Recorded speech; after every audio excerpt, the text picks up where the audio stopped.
Definidos os confrontos da Copa do Brasil para essa próxima fase. Olha, meus amigos, tem Flamengo e Palmeiras. Eu não faço nem ideia, porque, sinceramente, acho que nem o torcedor mais pessimista poderia apostar que já tivéssemos esse confronto já nessa fase da competição. Mas para você que não me conhece, eu me chamo Josi Freitas, sou jornalista esportiva, trabalho com jornalismo esportivo aí já há um tempinho e faço conteúdo todo santo dia, não só aqui no YouTube, mas também nas outras redes sociais, lá no Instagram e também no TikTok. Então, para você que tem essas outras redes sociais, aproveita e já me segue lá, é muito fácil, @FalaJosi, você vai me encontrar lá, então já me segue. Mas agora falando sobre a Copa do Brasil, eu vou falar rapidamente aí sobre esses confrontos. E o primeiro, como eu mesmo falei, foi Flamengo e Palmeiras. Mas antes disso, se você não é inscrito no canal, já se inscreve, porque isso me ajuda. Curte. E se você gosta de conteúdos como esse, também aproveita e compartilha com seus amigos, porque isso me ajuda muito, muito, muito. Ah, e não esquece de deixar um comentário aqui, tá? Porque isso eu acho que é o que mais ajuda aqui a recomendar esse vídeo, né? E colocar ele em alta. Mas bora lá. Falando sobre Flamengo e Palmeiras, uma final antecipada na Copa do Brasil.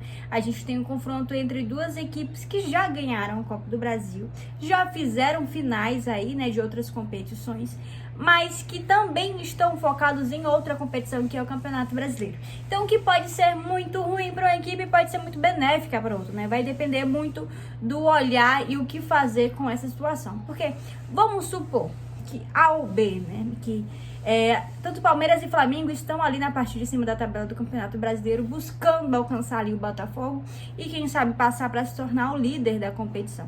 Caso uma das equipes seja eliminada, que isso vai acontecer, acho que a atenção é voltada para essa competição. Claro, as duas equipes ainda disputam a Libertadores da América, mas é menos uma competição para se preocupar. E aí coloca os focos exatamente para o Campeonato Brasileiro. Então pode-se dizer que uma equipe vai dividir sua atenção na Copa do Brasil, ser eliminada garante mais uma folga aí para ter um trabalho específico, que pode ser muito benéfico, né? Se me perguntarem, Josi, quem passa, Flamengo ou Palmeiras, eu basicamente não vou saber quem dizer.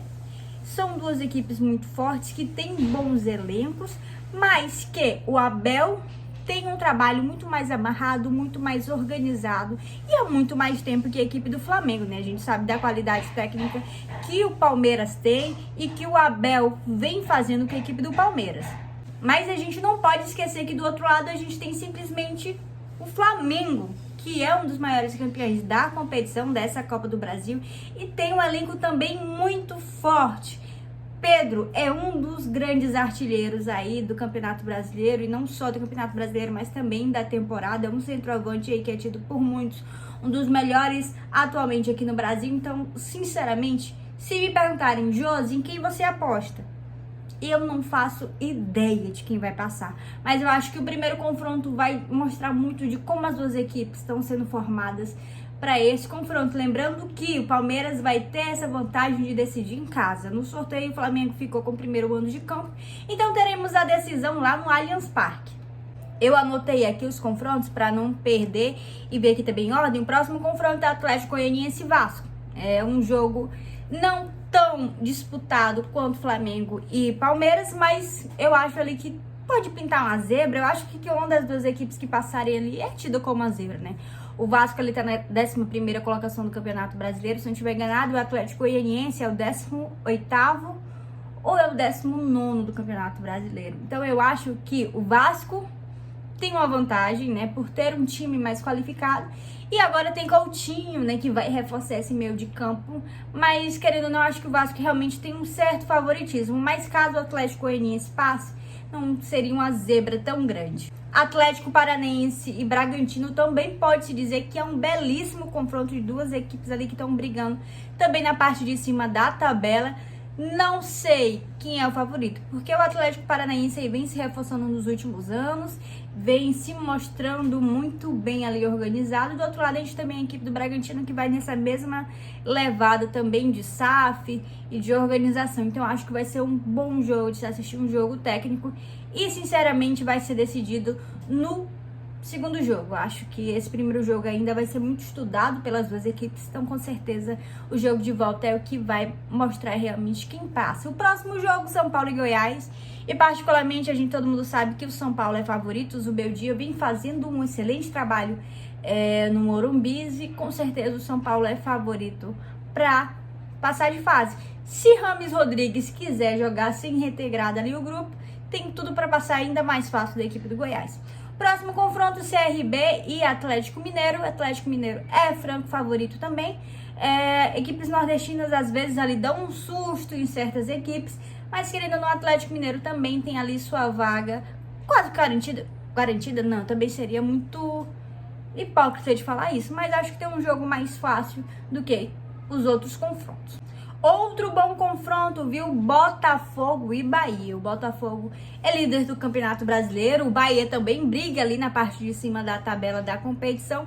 Mas temos duas equipes que são de SAF, que vêm se reorganizando. Estavam num momento muito ruim, aí acabaram que, felizmente ou infelizmente, veio a SAF para ajudar, para dar uma...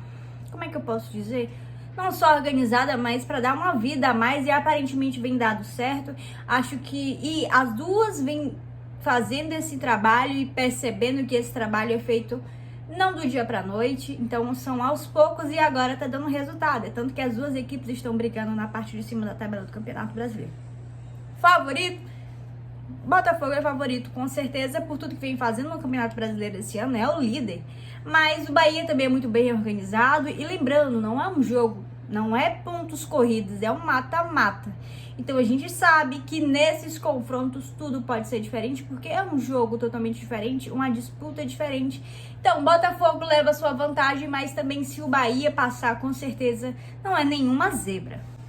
Penúltimo confronto, Corinthians e Grêmio. E aí a gente está falando de uma disputa de duas equipes completamente avessas do que é o Flamengo e Palmeiras. As duas equipes estão na zona de rebaixamento, passando por momentos muito complicados. Então acho que quem passar vai ser muito do peso da camisa e quantos jogadores vão se dedicar dentro de campo para fazer essa mudança. As duas equipes passam realmente por momentos difíceis na zona de rebaixamento. Esperam muito que nessa janela de transferência, esses jogadores que chegam, tanto no Corinthians como no Grêmio, façam muita diferença. A gente tem de um lado o Renato Gaúcho, que está no Grêmio há um certo tempo e o torcedor conhece, sabe como é ele, pelas declarações e o quanto ele coloca muito da responsabilidade sobre ele, mas ele também já falou, né, que isso vai mudar, essa maré vai mudar, essas mudanças em relação ao time vão acontecer com alguns. Ele já se mostrou bem confiante em relação ao Grêmio de sair dessa colocação, dessa situação no Campeonato Brasileiro. Do outro lado, a gente tem a equipe do Corinthians, que vem passando por um momento ruim, fez a mudança de técnico, na verdade, né? Agora Ramon Dias assume o comando técnico da equipe do Corinthians, venceu o último confronto também contra a equipe do Criciúma, muito sofrido, aliás, mas também tá fazendo esse planejamento, esse trabalho de trazer os jogadores aí para ver se ajuda nessa reconstrução da equipe e sai também de vez por todas da zona de rebaixamento. Então vai ser um jogo muito difícil e basicamente não é de quem errar menos. E quem for mais desse... O último confronto é envolvendo a equipe do Juventude contra a equipe do Fluminense. E o Juventude leva melhor, né? Tá bem melhor colocado no Campeonato Brasileiro, enquanto o Fluminense amarga essa lanterna. Fez a mudança de técnico, né? Saiu o Fernando Diniz, chegou o Mano Menezes, que também ali é um técnico acostumado em acessos ou manter algumas equipes na Série A, mas o Juventude leva melhor nessa disputa, tá muito melhor, bem colocado ali na competição nacional, então tem tudo para passar.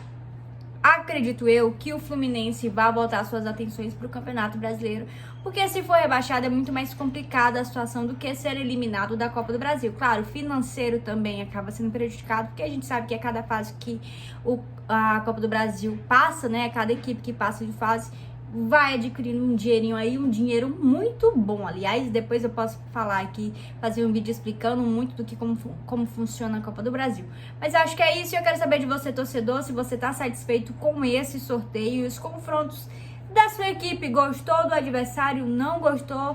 Achava que poderia ter sido outro, mas não se esquece, se você não é inscrito nesse canal, já se inscreve, curte, compartilhe e não deixe de... Olha, por favor, deixe um comentário nesse vídeo aqui, tá bom? E agora, bora pro próximo vídeo.